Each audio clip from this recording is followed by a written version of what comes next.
Hola, hola. Bueno, buenas noches a todos, a todas. Muchas gracias por la presencia de ustedes acá.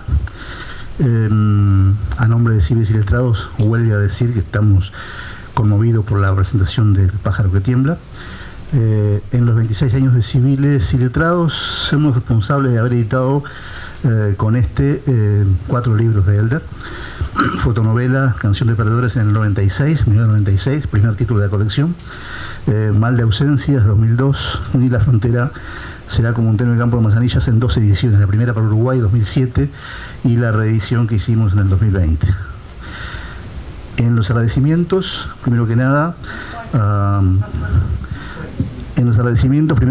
a Ile, a Maite, a Marcos, en particular a Ile por el acompañamiento de todo el trabajo de edición, el aguante de la cabeza, etc.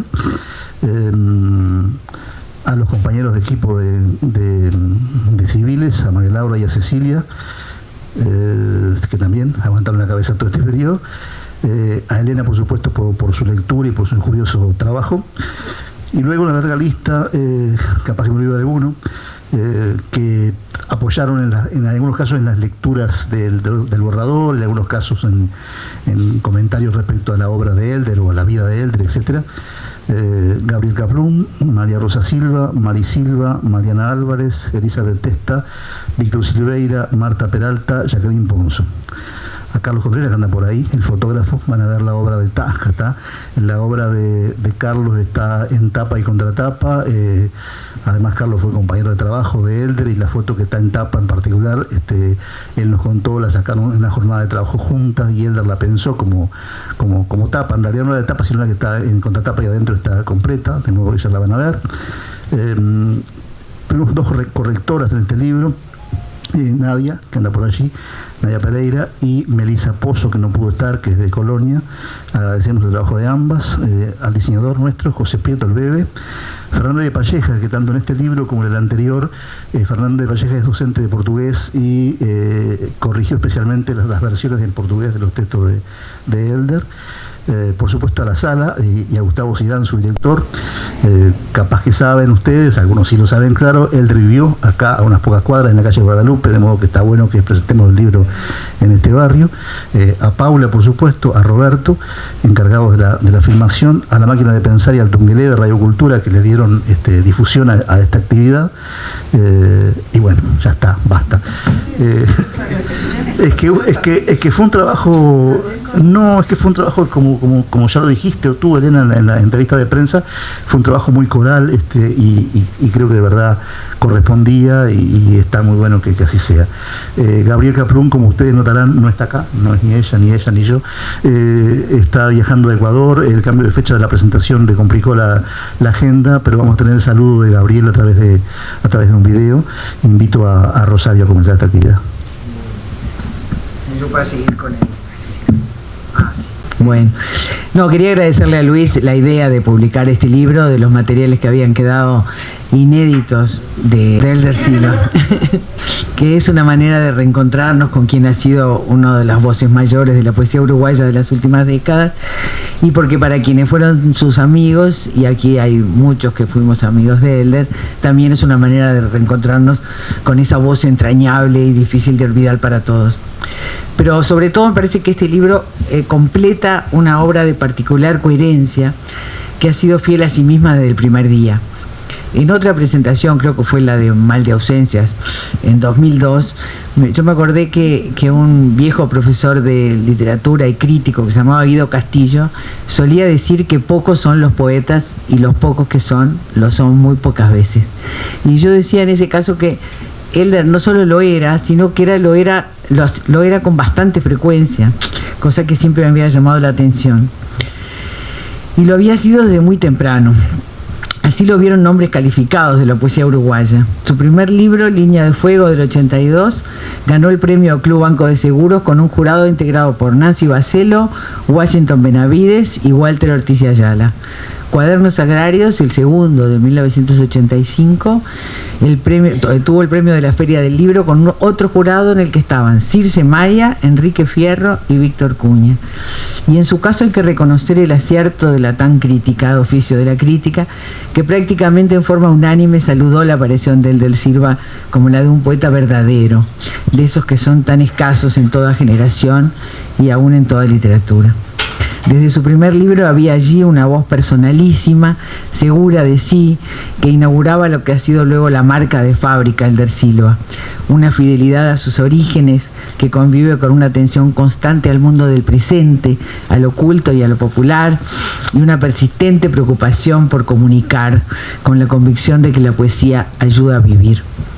Y algunos aspectos formales inconfundibles, una visualidad nítida, un montaje de tipo cinematográfico, una peculiar destreza para comunicar sensaciones y sentimientos, y un delicado equilibrio entre la ironía y la emoción, entre la seriedad y el desparpajo, como saben los que han leído a Elder. Coñés un meu lugar, decía en la frontera, será como un tenue campo de manzanillas, su libro premiado en Tenerife en 2003. Cualquiera que conozca la obra de Elder Silva sabe la verdad de esta afirmación.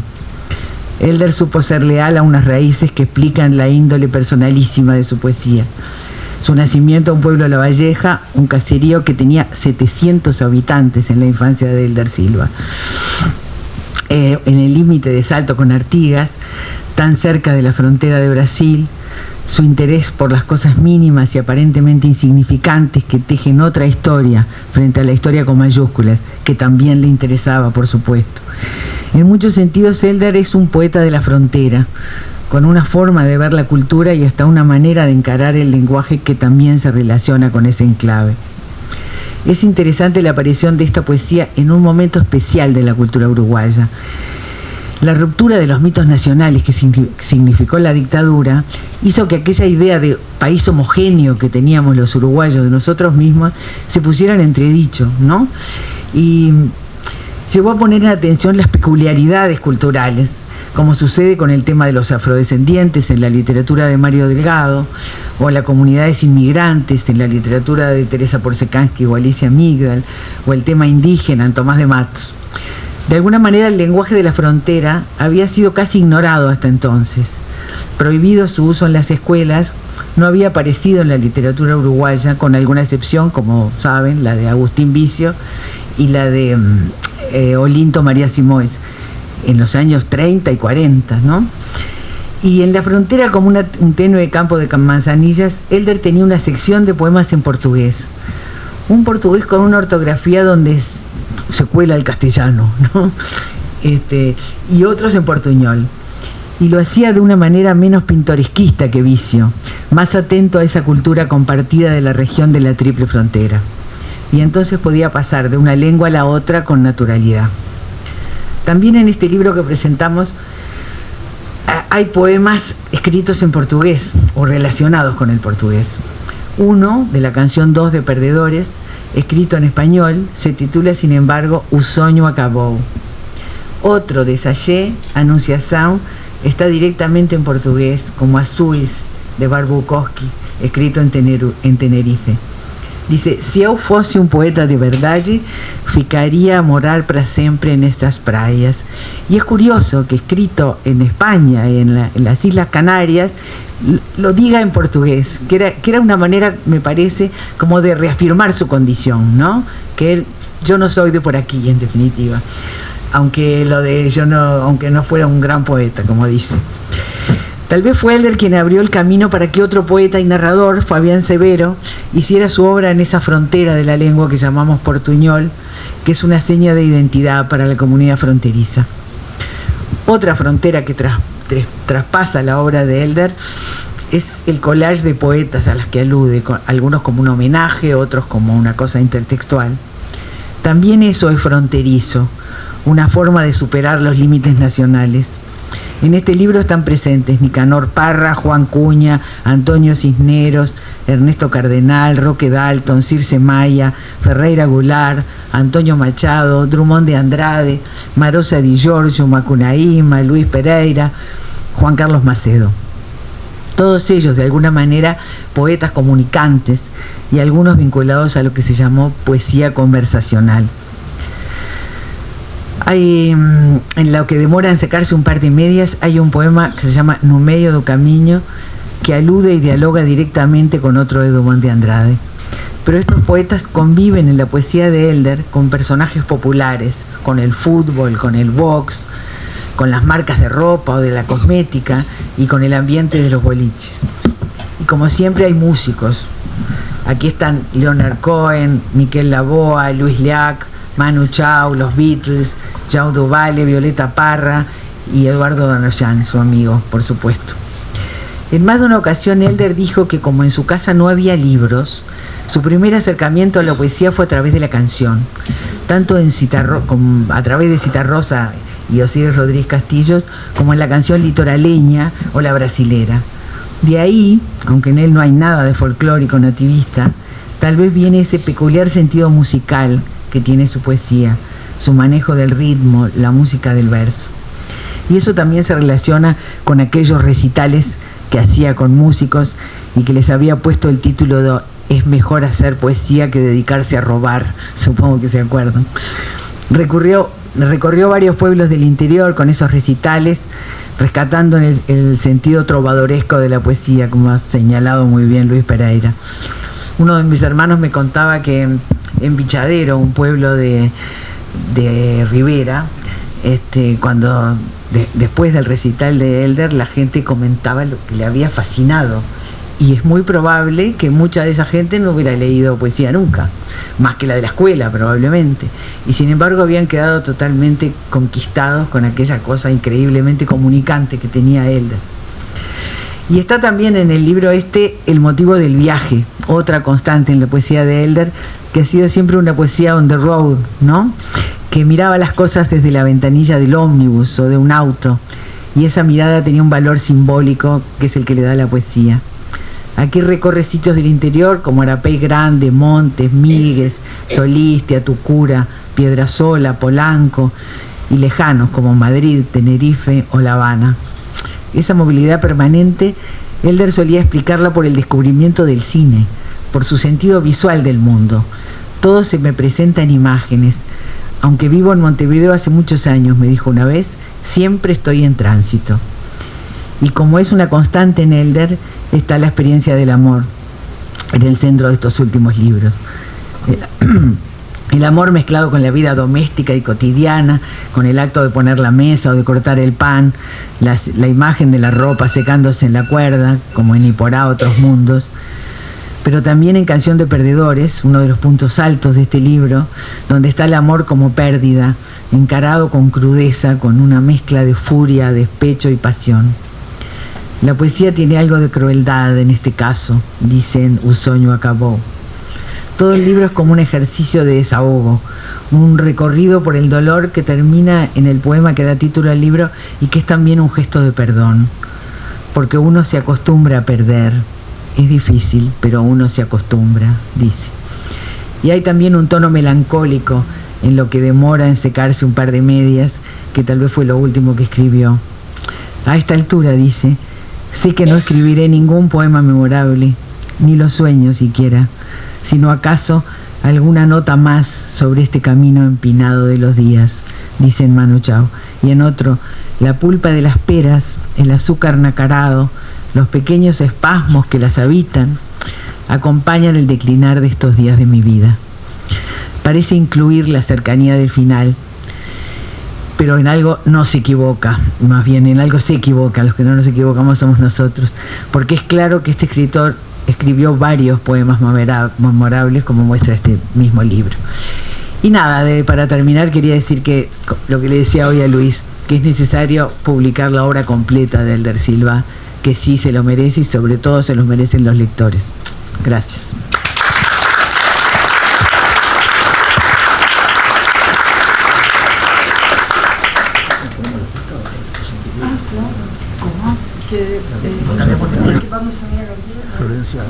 Buenas noches a todos y a todas. Medio mundo debe estar en Goes, pero yo estoy en la mitad del mundo con la pena enorme de no estar ahí. Ustedes saben tal vez que esto iba a ser el jueves pasado, Pero avatares y distracciones hicieron que fuera hoy, cuando estoy en Quito abrazando a amigos tan queridos como ustedes. Para que te consueles quedará filmado, me dijo María Laura.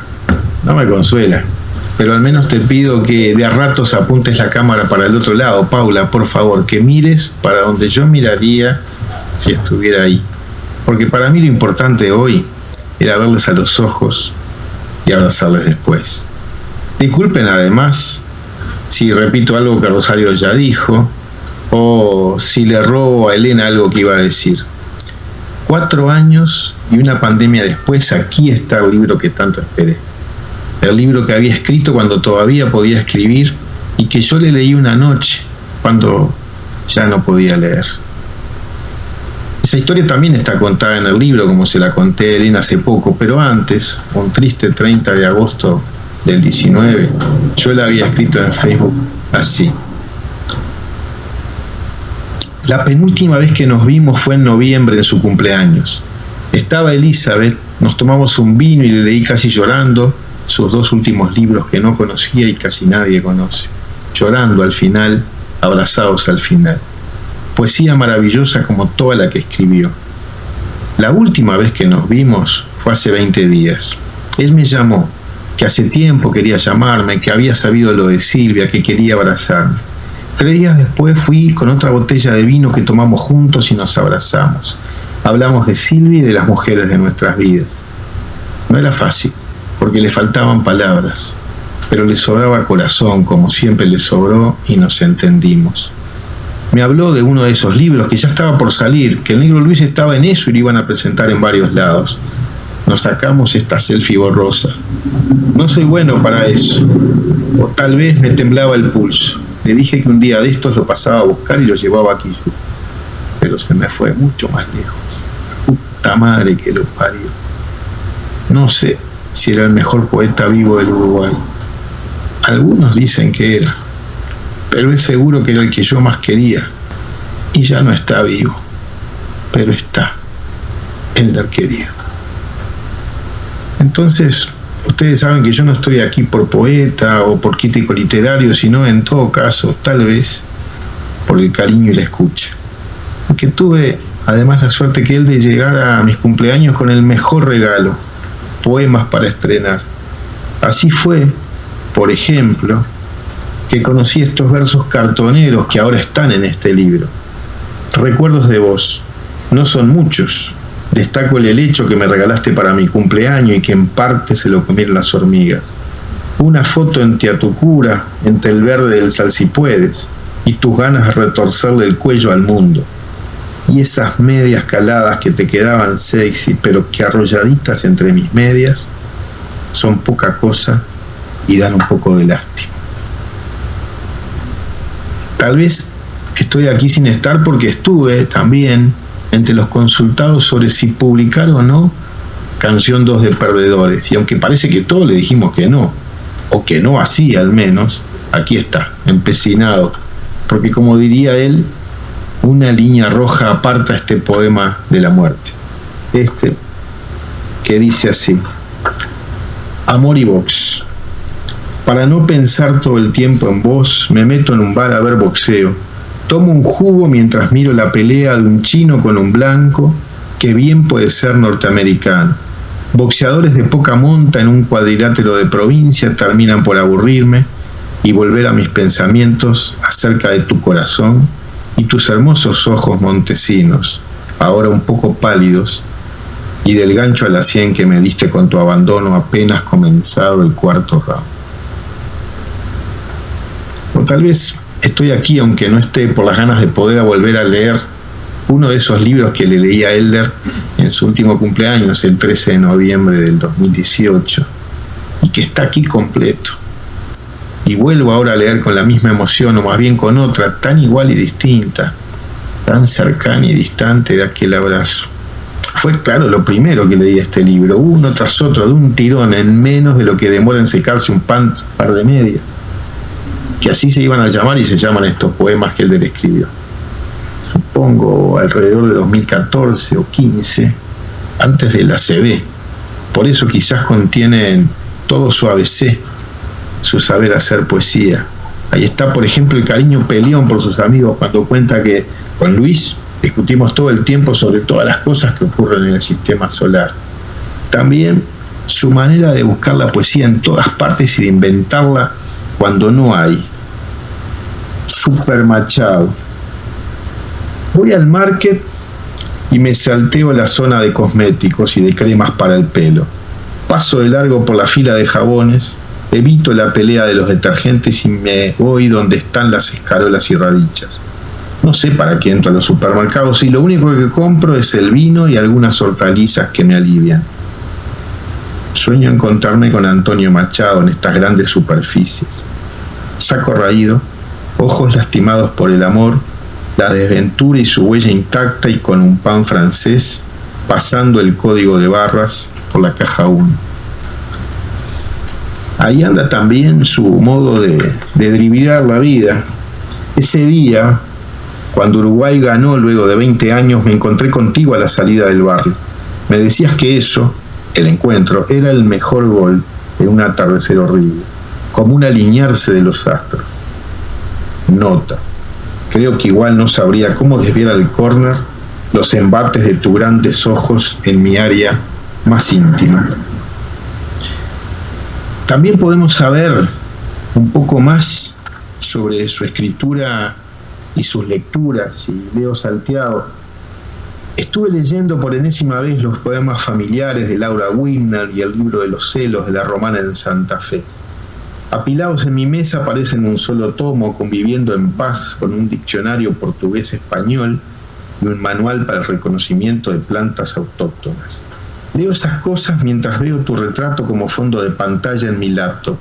Estás bonita con ese mar detrás y pienso, ¿qué sucedería si te sueltas el pelo? No lo sé. Tal vez habría un daño colateral para mis ojos, me resultarían más confusos los iconos en la pantalla, por ejemplo, o desaparecería para siempre la papelera de reciclaje. Podemos escuchar también a veces su soledad. Enrollo espaguetis en el tenedor como si tratara de capturar alguna idea perdurable, un boleto para volver a Ítaca.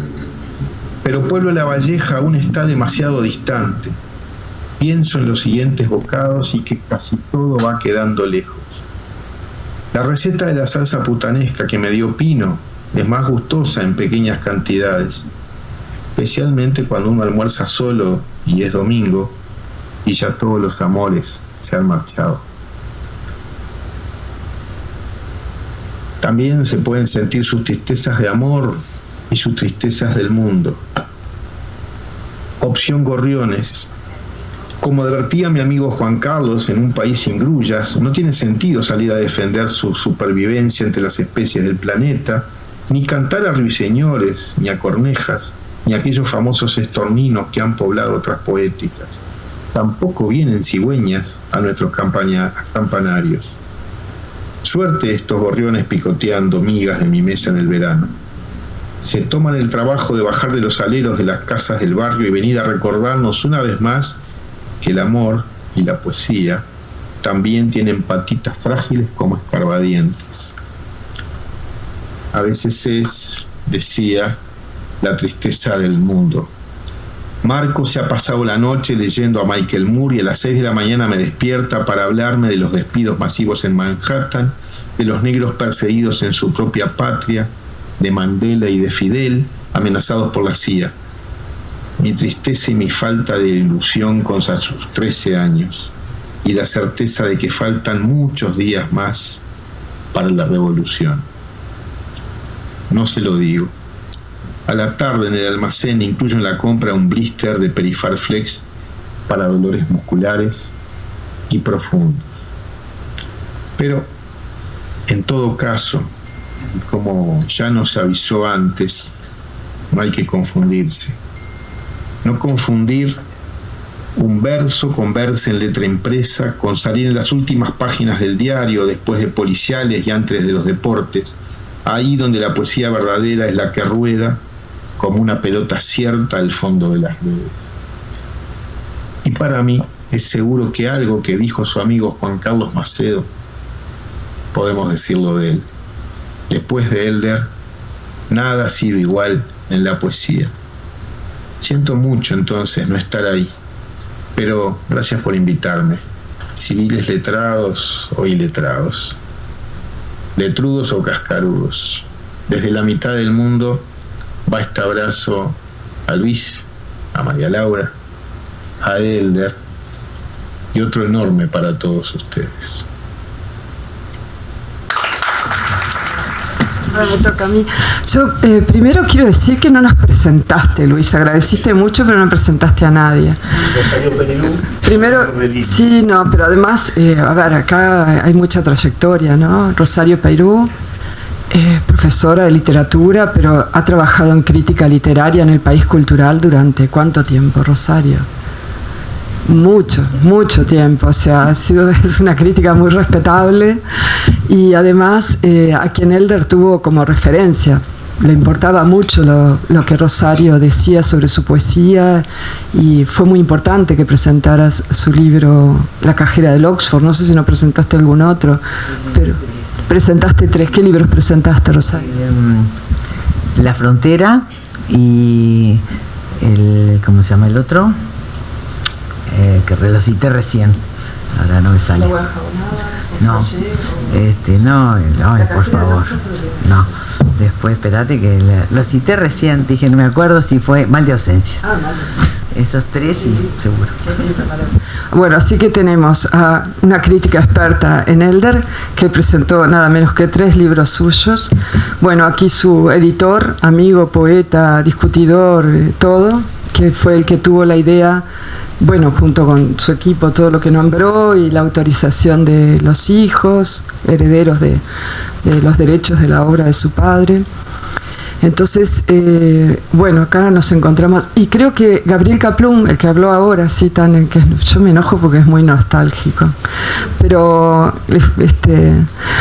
Gabriel en verdad es como un lector privilegiado, porque él no es crítico de poesía. O sea, ¿desde qué lugar habrá Gabriel?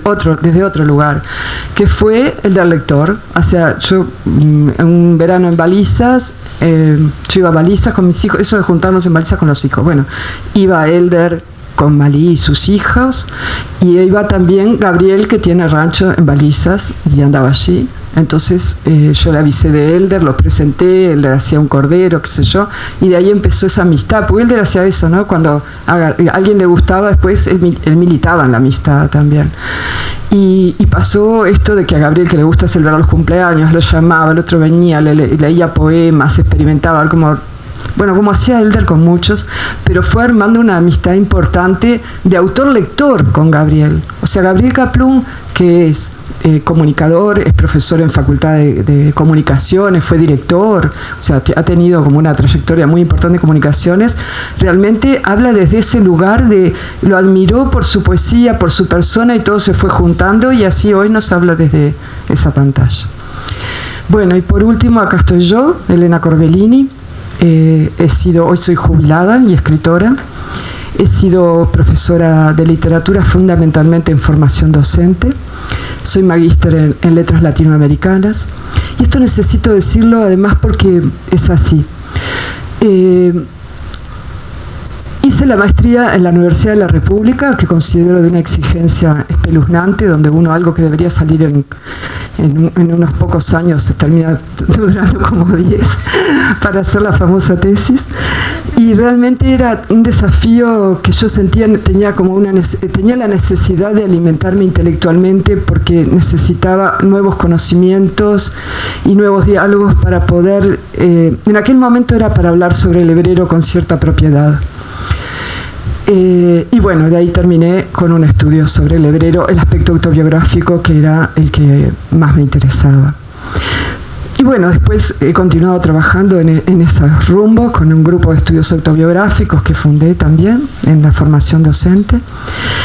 Y otros artículos, y siempre quedé como en ese registro de la investigación, que si me pongo a investigar, como tomar ese arsenal de lo más profundo que pueda del conocimiento, ¿no? Cuando Luis me propone escribir para Pájaro que tiembla, no sabíamos lo que íbamos a hacer. Entonces ahora brevemente lo que voy a hacer es como una arqueología de mi estudio que está en este libro.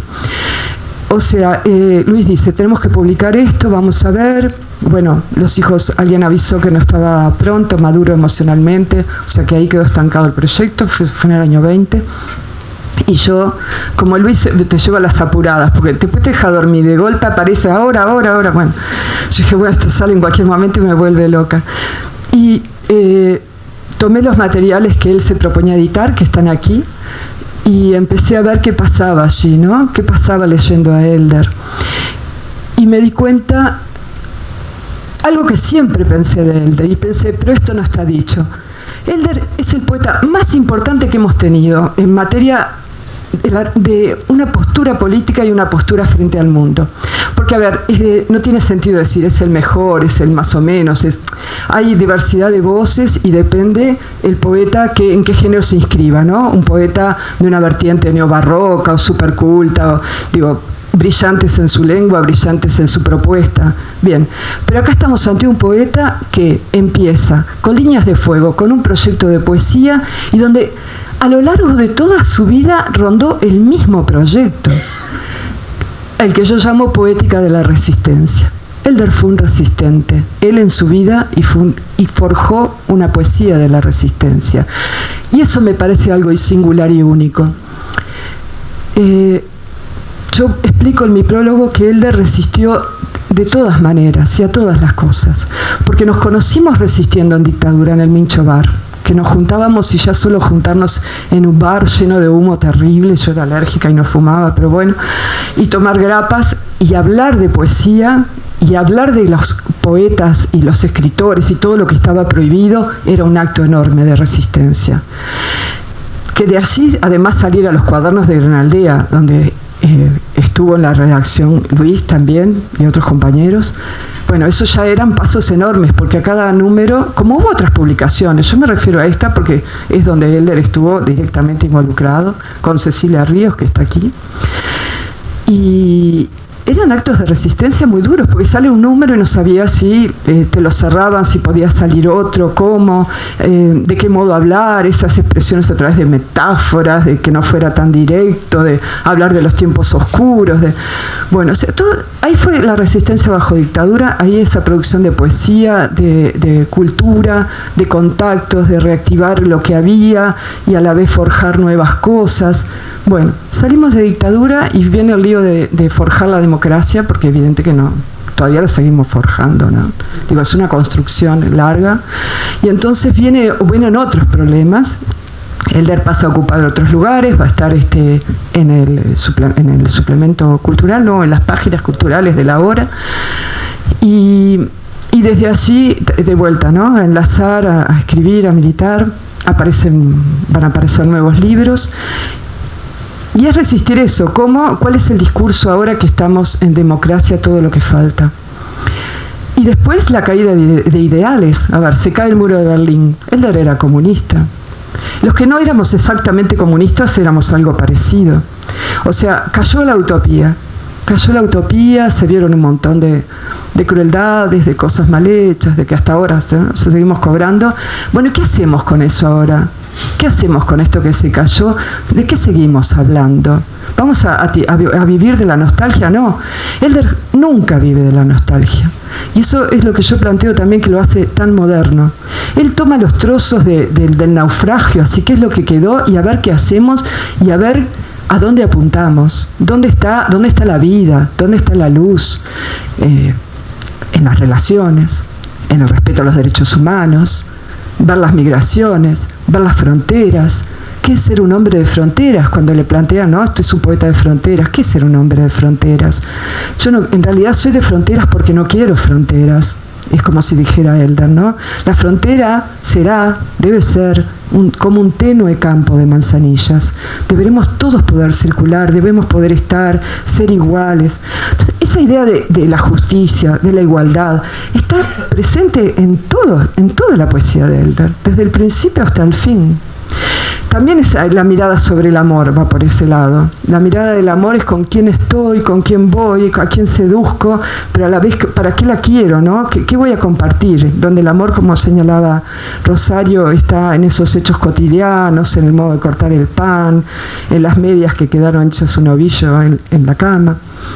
Entonces, yo ahí veo un proyecto de poesía que es extremadamente singular. Y ahora vuelvo a mi tarea. Veo un poeta extremadamente singular, un poeta enorme, de los más grandes que ha producido la lengua española. No creo que no es un poeta del Uruguay, es de los más grandes, porque busco poetas de otros países y digo, un poeta, lo que ha hecho Elder, con esta sencillez tan complicada, porque uno lo escucha y decís, qué fácil, ¿no? Todo el mundo seduce, parece canto popular, pero no, porque él está atrás, está articulando una retórica de complejidad, con ironías, con desdoblamientos, con juegos de situación, donde planteo que él arma algo que él le llama la desavenencia, que yo al principio le decía la hendidura. En el poema hay una hendidura.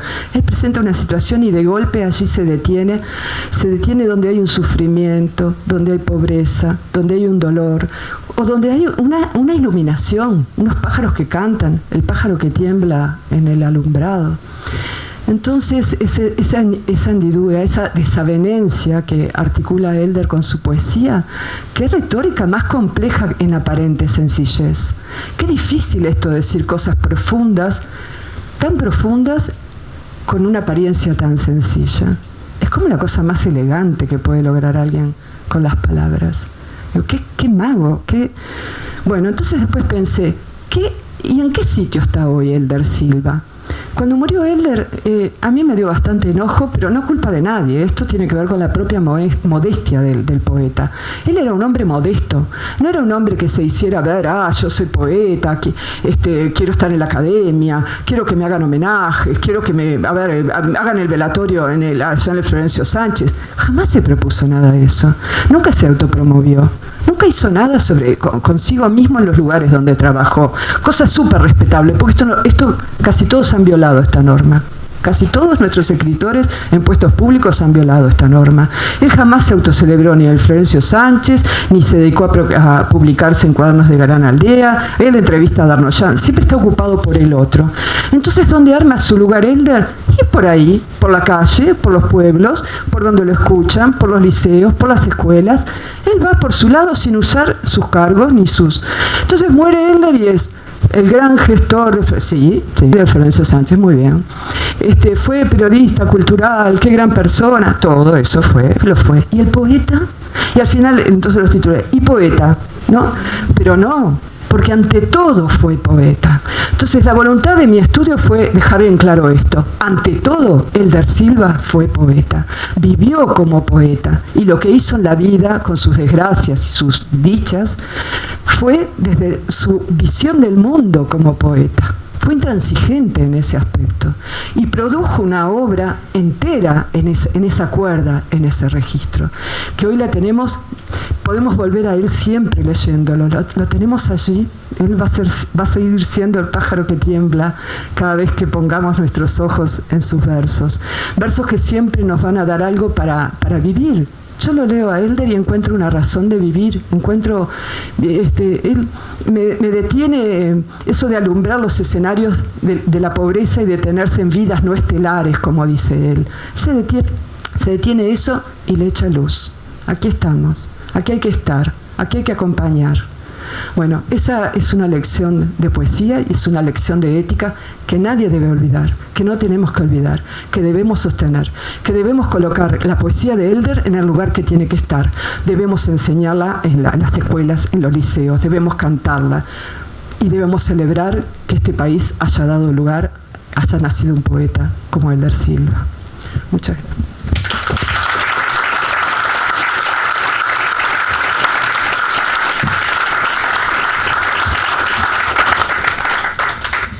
En el año 2020, en el marco de la pandemia y como pretexto el Día del Libro del 2020, el municipio A de Montevideo convocó a una maratón de lectura de poesía de Elder Silva. Vamos a ver a continuación parte de esa maratón, más alguna otra lectura de poesía de Elder que está en la red. Aguas envasadas, del escritor Elder Silva. ¿Alguien sabe cuál es la relación secreta entre la metafísica y el agua mineral? ¿Por qué las burbujas que suben y suben en el envase se verde se transforman en nada. La nada, ¿es una burbuja?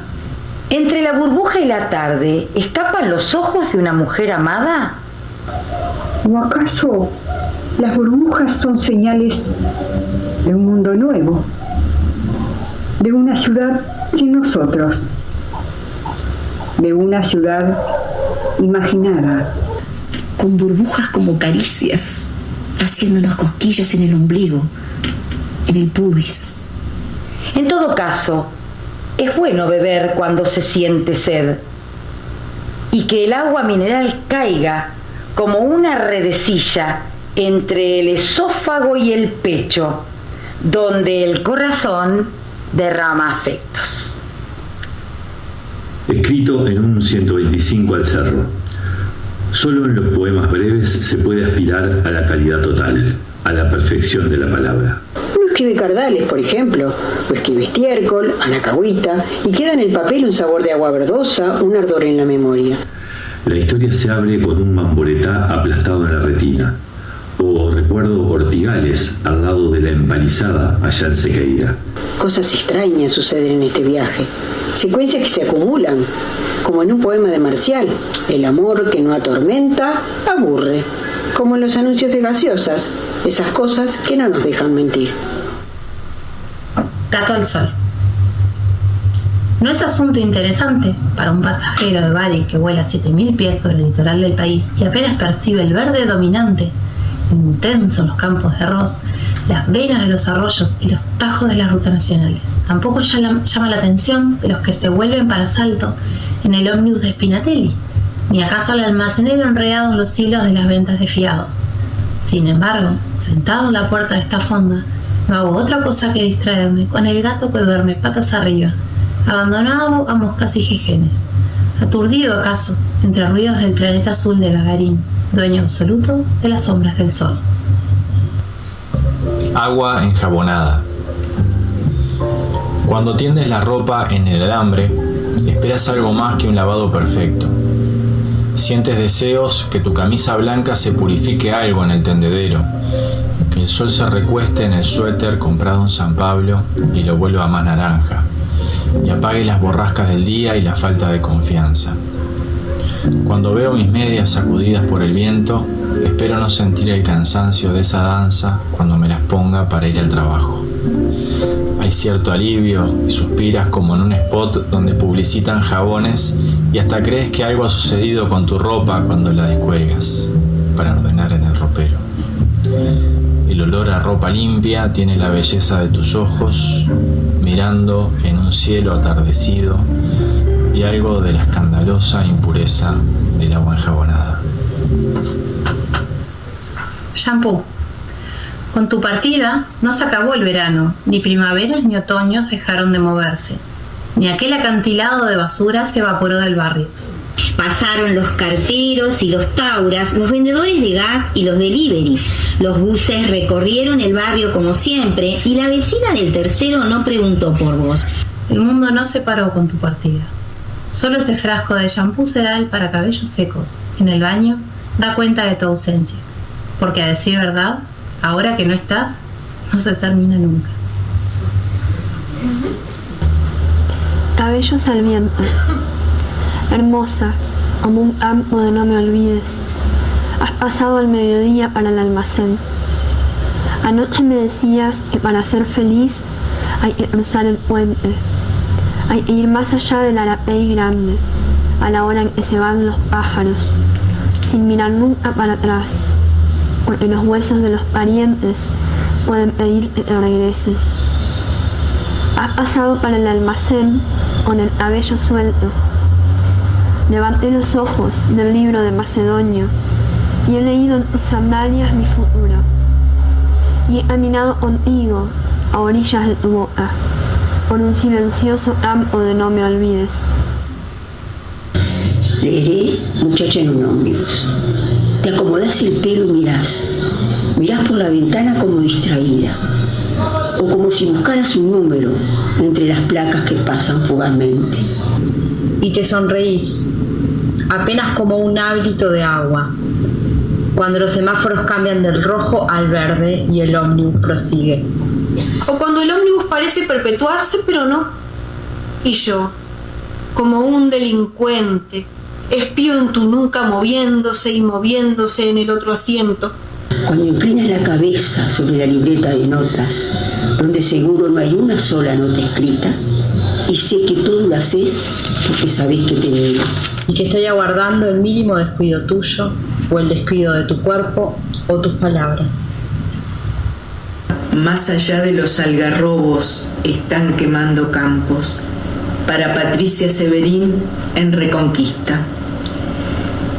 Más allá de los algarrobos hay olor a molles quemados, a libélulas que huyen hacia el caserío, a langostas trituradas por el calor. Hay aire molido delante de mis ojos. Un cielo limpio, como la túnica de mi novia del sexto escolar. Hay vidas rápidas en el mediodía. Un mosquito vive 24 horas. Las mariposas 12. Los jejenes tampoco alcanzan la vida eterna. Y sin embargo, están allí, girando sin apuros, cumpliendo con su ciclo, como quien paga sus impuestos al cajero automático. Vidas que no se escuchan entre miles de automóviles, luces, polvo, senos, entrevistas, caídas en las ventas. Ni siquiera se ven las fotos minuciosas que mi hermano Roberto tomó en el verano por los campos de lluveras. Pero sabemos que están allí. Vidas estelares que alimentan los días, las horas, los días, y que sostienen la humareda que ahora se levanta tras los algarrobos en silencio. Poesía del barrio de Elder Silva. Botellitas de plástico y recortes de lata. Estivas de cartón tocando el cielo. Cascotes de hormigón, puentes cortados y la ilusión de ver el barrio en celo. Los ojos del caballo que tiran del carrito dan un aire a potrero a esta orilla murienta. Se reflita el aceite en el horno encendido y el cerro es una foto del arroyo en silencio. Botellitas de plástico y recortes de lata, estivas de cartón tocando el cielo. Suena en el arenal una comparsa y la ropa tendida baila cumbia ligera. El cuadrito colgado en la pared, la foto coloreada a lápiz con 11 héroes brillando en el horizonte de 1927. El capitán Arispe sostiene una de las copas y los demás trofeos apoyados en el césped del Parque Nelson, como una bocanada de alivio que viene de la historia al living donde ahora resuena Kusturica y sus gitanos parias. Han pasado 80 años y Rampla no ha ganado ningún otro campeonato. Ni ha figurado en los rankings de la FIFA, ni cotiza en el Sport System. Sin embargo, me gana todos los domingos el corazón y el hígado. Me ganan el costado rojo y verde la bandera. Mi hijo me pregunta si Rampla es el equipo que más trofeos ha ganado. Y le tengo que decir que sí. ¿Me explico? Vuelta al mundo. Canta un sabía en Tala, en la profundidad del espinillar, y le responde un azulito en Míguez, en el huerto silencioso, en casa del poeta Juan Carlos Macedo. Una bandada de zorzales voló por la mañana. Su canto nervioso se escuchó por las orillas del Laureles y por Parada Herrería, sobre unos campos de trigo en Valentín. El viento nos llevará Bad Marat Karat Bar, en Iraní, Abbas Kiarostami, registra el canto de una ratonera, ese pajarito saltarín que anida en los chircales. Al lado de Malí, viendo la película, comprendí que aquella ratonera, registrada por la cámara de Siad Darek a 700 kilómetros de Teherán, es la misma que atería los mediodías de mi infancia. Es que el canto de los pájaros da la vuelta al mundo, al sol, al sistema planetario, como algunas veces, pocas, muy pocas, también le sucede a la poesía. Las mujeres de los boxeadores. Sentadas frente al boxing club, mirando la vereda con sus niños, las mujeres de los boxeadores aprovechan las hilachas del sol que aún lamen las baldosas. Las novias y amantes de los boxeadores juegan con sus niños flacos y sueñan con un combate en Las Vegas. Sus maridos en andas y espían entre el nocaut técnico, una corona ganada por puntos, las mejillas rotas de un negro jamaiquino. Las novias y amantes de los boxeadores de este barrio pocos saben de uppercuts, de la pera loca, de la bolsa de arena ni del salto a la cuerda. Ese regreso disimulado a juego de la infancia, que desentona bastante con las culturas de sus rudos amantes. Quebrar el cero, y dice así: un gol olímpico es el poema perfecto, como una historia de amor, como un auto sin usar, una nueva marca de shampoo sin ir más lejos. A veces uno espera quebrar el cero, uno siempre ansía quebrar el cero. Una pelota cierta desde el banderín de córner, sin intermediarios, como un sueldo justo, o la primera noche de sexo con tu novia.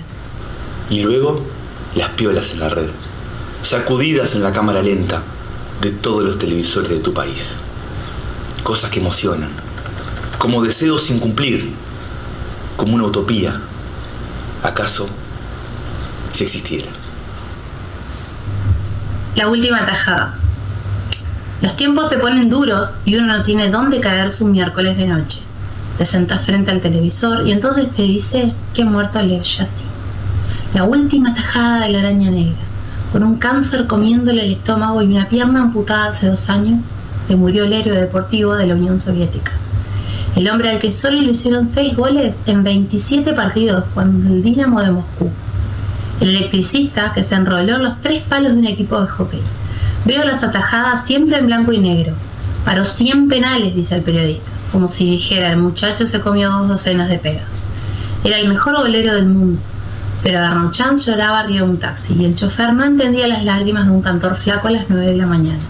Y no supo que apenas escuchaba la noticia, me fui a vomitar al baño, como si con el alcohol que se iba por la pileta pudieran unirse los 12 años, cuando uno también cuidaba el área chica, y ella y yo teníamos tanto miedo como Yassin ante el tiro penal.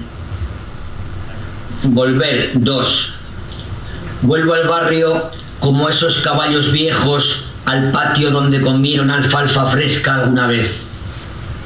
Vuelvo por la vereda destruida. Rey Michael, el Villa es un sentimiento, lo demás solo detalles. Y la chimenea de la fábrica no es una amenaza para el verano. Salto a los pozos y sigo tras el traqueteo del carro papelero. Algo raro sucede. Coleccionan revistas que no hablan de sus corazones, ni salen las fotos de sus hijos de rodillas flacas. Y coleccionan páginas de diarios atrasados, que historia no, donde jamás cotizan. Es raro este barrio y lo quiero arrinconar, aunque sea acá, en este boliche de orilla, donde todos parecen aburridos para siempre, porque he vuelto. Me llamas por teléfono para invitarme a salir al cine, a ver la última película de Kusturica, donde abundan croatas fugitivos y gitanos pobres. Te digo que de la resaca de anoche aún sobrevive el dolor de cabeza. Quedamos para otro día. No me atrevo a decirte la verdad, que mi único deseo hoy sería ver morir la tarde tras los cerros por las resecas calles de Puebla La Valleja. 2 a la vez. En las cicatrices de ahora están contenidos los días a tu lado. Todo se justifica por un lugar vacío y porque el aire no circula entre los muebles. El aire que tus polleras agitaban en tus andanzas por la casa.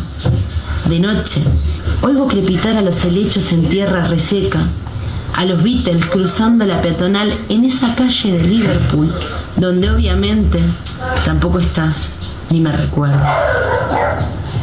En la tarde, doy vueltas por haraposos pensamientos, enhebro las pocas secuencias que guardo de aquellos días por venir, cito al poeta Bullard y a las peras que pierden sus oros en el plato, el reloj Mide las horas donde tu boca falta. La historia no se desvanece. Recuerdos de vos. No son muchos. Destaco el helecho que me regalaste para mi cumpleaños y que en parte se lo comieron las hormigas. Una foto en Tiatucura, entre el verde de Sal si puedes y tus ganas de retorcerle el cuello al mundo. Y esas medias caladas que te quedaban sexy, pero que arrolladitas entre mis medias son poca cosa y dan un poco de lástima. El caballo de mi padre. El caballo mastica el sol entre los pastos. La luz azulada y asordina las horas del verano en la pradera. El caballo de mi padre come en los brotes de alfalfa, flores de macachín rosadas, las pobrecitas flores del tero que asoman en la hierba. Espanta a los jejenes con su ola y a los tábanos. Pone en duda el bostezo del mediodía, cayéndose sobre su propia sombra. El caballo de mi padre ramillea entre ortigales, elige en el jugo de la gramilla, tras las bretamas que explotan entre arquejas. El caballo de mi padre se alimenta de poesía.